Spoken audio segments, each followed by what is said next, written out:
Бәрі сәлем достар, бүгін аудионы ұзақ қалай мәтінге айландырамыз және де сол мәтінді аламыз, соны көрсе. Менде 1 сағат 16 минуттық видео бар, аудио, соны мәтінге айландыру керек. Ол үшін біз әдеттегідей Subtitle Edit'ті қолданатын боламыз. Қазір программаны қосып алайын. Қосылды, енді не істейміз? Бірден видео деген жерге басамыз. Сосын мына жерде Audio to Text voice caldi деген жерді басамыз. Қазір мына жерден былай басайық. Жаңадан көшіріп аламыз. Орыс тілі қайда? Міне орысша. Russian Donald. Көшіріп аламыз. Күту керек. Модель. Воскун моделі. Орыс тілі. Міне. Сосын add деп басамыз. Міне аудионы таңдаймыз. Сосын астындағы generate. Генерация. Міне бізде дайын видео. Окей деп басамыз. Қазір және жерге кіреміз.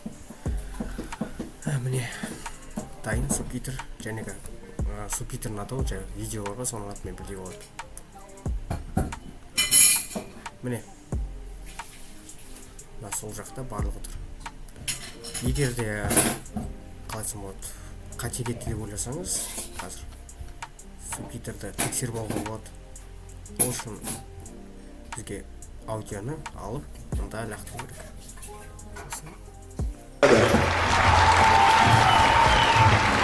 Прежде всего расскажу, как я туда попал. Спешил. Сосын аудионы тыңдап отырасыз да, барлығын мына жерден өзгертіп отырасыз. Мысалы, кейбір кезде болады да, дұрыс танымай қалған. Автоматты субтитр осы. Ctrl+S. Енді қалай бұны текст ретінде импорт жасауға болады? Экспортта. Ол үшін бітеміз. Импорт, экспорт. Сосын мына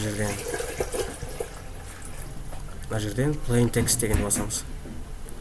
Одан кейін none деген болады. Сосын unbreak lines деген болады. Сосын бұлай істесеңіз болады. Өзіңізге қалай ыңғайлы. Одан кейін мына жерде show time code деген болады, яғни субтитр арқылы. Маған мынау ұнап тұрды, мысалы да. Міне видеоның тексті. Сосын барамыз да save as жәнегі папканың ішіне сохранить етеміз. Текстті ашайық.